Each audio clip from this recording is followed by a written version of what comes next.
Paul Stanley es el cerebro de Kiss, Jim es la cara, y en 1980 sufrieron no solo por las nuevas corrientes musicales, también por la ausencia de Gene y su sueño de ser un gran actor en Hollywood. En 1988 comenzaron las disputas secretas en la banda, pues Paul y Eric Carr comenzaron una rivalidad que terminó en tragedia, y hoy estoy aquí para contarte esa historia. Estás en Grimetland. En 1988, Kiss lanzó su disco más pop rock, There's Your Mask. El disco fue un fracaso total debido a las bajas ventas y al nulo éxito comercial o interés de la banda en Estados Unidos.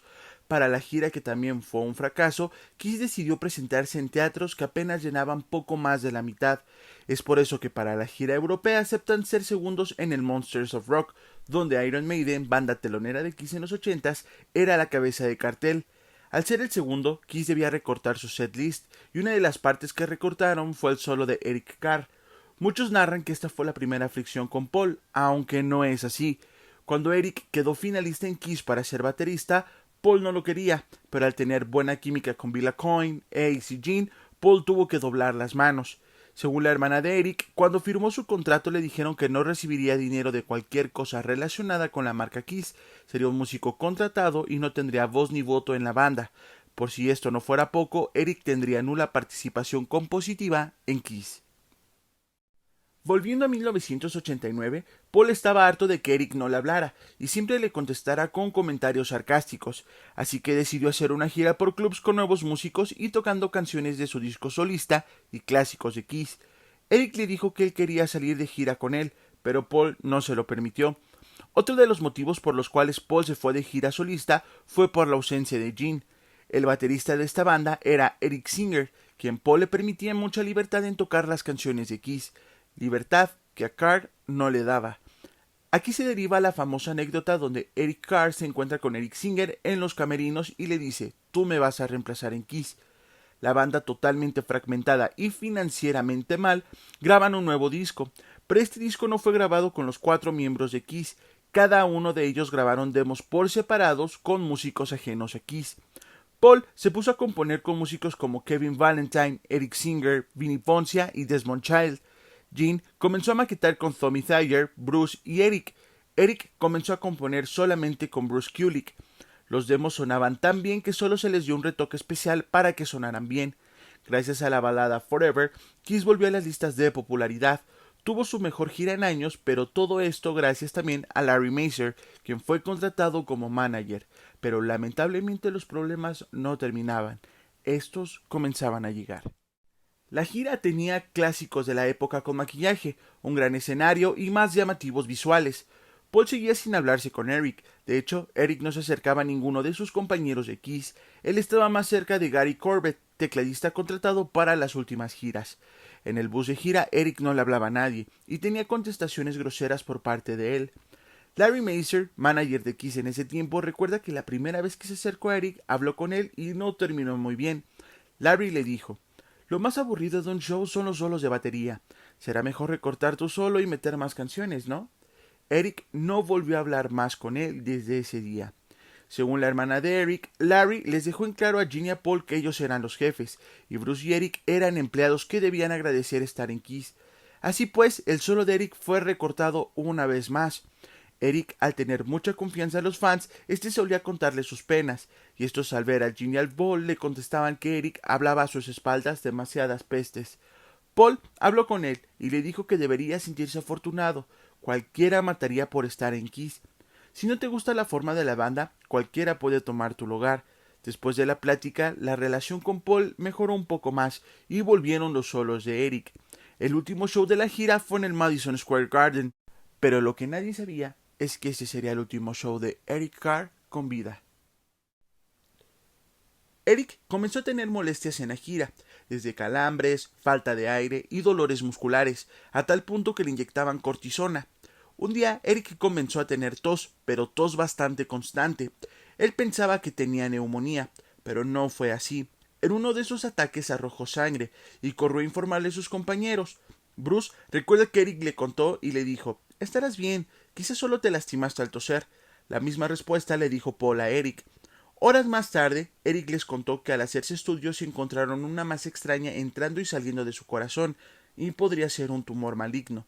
El diagnóstico, en pocas palabras, cáncer. Eric tuvo que ser intervenido quirúrgicamente para retirarle esa masa. Esta fue exitosa, pero para asegurarse que no habría más restos, Eric tenía que someterse a quimioterapia. Quizá te preguntes, ¿y Paul qué tiene que ver en esto? Bueno, Paul comenzó a barajar opciones para suplir a Eric. Además, el cáncer de Eric hizo que las facturas del seguro fueran más altas que nunca. Paul, supervisado por su psicólogo y ahora encargado financiero de Kiss, comenzaron a idear un plan para que Eric voluntariamente renunciara a Kiss, y así si los medios sabían de esto, su reputación no sería manchada, y quedarían como los chicos buenos.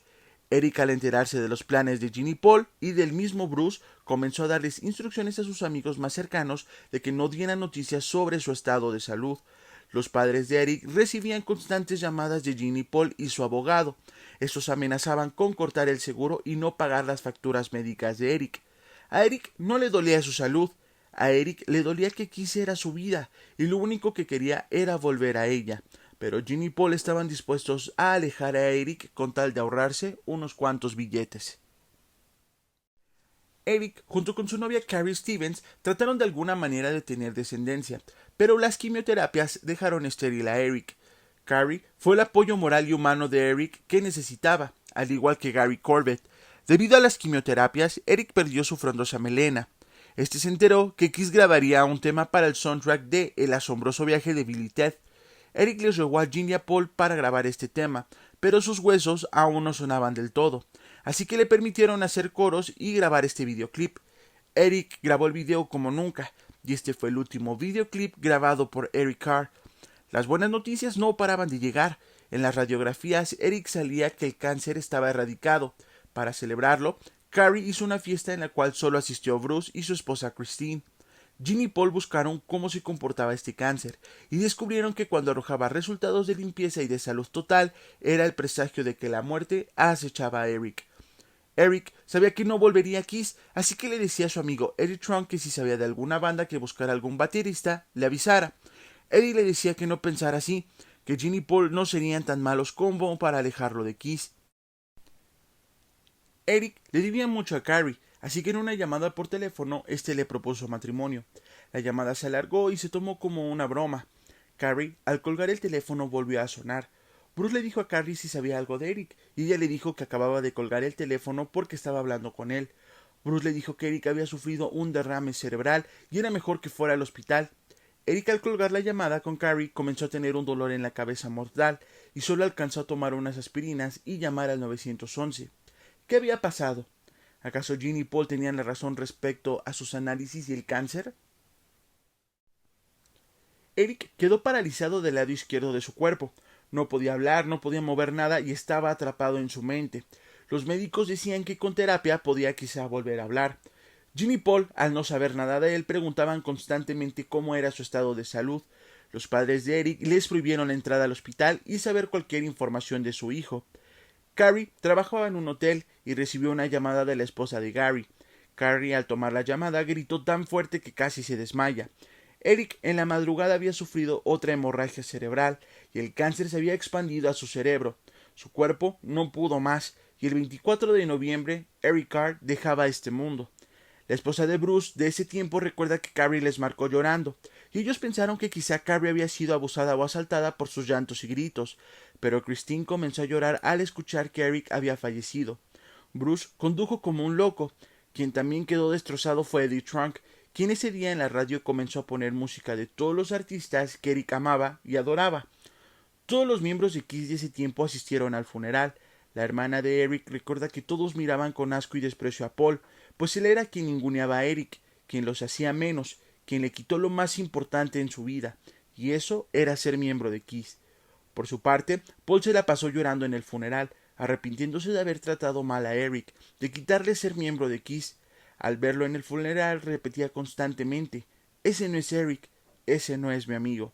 Gary le dijo todo su sentir a Paul, y este fue despedido como músico de Kiss. Howard Stern era el cómico favorito de Eric, y Gary le dijo que hablara sobre su funeral. Howard lanzó varios chistes sobre su muerte, y Gene amenazó con matarlo a golpes por haber hablado mal de su amigo. Para la promoción de Alive 3, Howard les hizo preguntas incómodas, incluso él les dijo sobre si era cierto que querían despedir a Eric aun cuando estaba muriendo de cáncer. Estos claramente lo negaron. Recientemente, Paul volvió a recordar a Eric de igual forma en el show de Howard Stern, y acepta que no supo cómo manejar la situación, y se arrepiente de muchas decisiones que tomó en ese tiempo, aceptando que tuvo malos tratos hacia Eric. Eric fue amado por muchos músicos, desde Peter Criss, Lydia Criss, Ace Frehley, Vinnie Vincent, miembros de Slaughter, Charlie Vinante, Mike Portnoy, miembros de Tesla, Carmine Appice y más músicos alaban su trabajo como músico, pero lo más importante, como persona. Todos ellos le dedicaron hermosas palabras y anécdotas en su libro autobiográfico escrito por Greg Prato. Tristemente, Eric tenía el respeto de todos estos músicos, pero jamás del de los líderes de Kiss. Eric siempre tuvo una buena amistad con Gene, pero Paul fue quien lo demeritaba en cada ocasión que podía. Es por eso que quizá por estas cosas es que Paul es el villano en esta historia, y con justa razón, pues aunque se escude con que no sabía cómo manejar la situación, se notó que el ego y el dinero eran más importantes que la salud de no solo su baterista, sino de un ser humano. Para terminar este video, quiero contar una anécdota plasmada en el libro de Paul Stanley. Estábamos en Francia, y Eric siempre fue muy inocente. Él prefería hablar con chicas nada atractivas y solía ser muy confianzudo. Aún así, en ese restaurante en Francia, Eric me preguntó cómo se decía mantequilla. Yo le inventé una frase en francés y Eric se lo dijo a la señorita camarera. La señorita no le entendió a Eric, y a Eric se le puso la cara como un tomate moviendo su cabeza de un lado a otro, tratando de ocultar la vergüenza. En otra ocasión, Eric permitió que una fotógrafa le tomara fotos desnudo y en una bañera. Eric se lo permitió porque la fotógrafa le dijo que no serían publicadas. Al siguiente día aparecieron en una revista en Europa. Así de inocente y humilde era Eric Carr.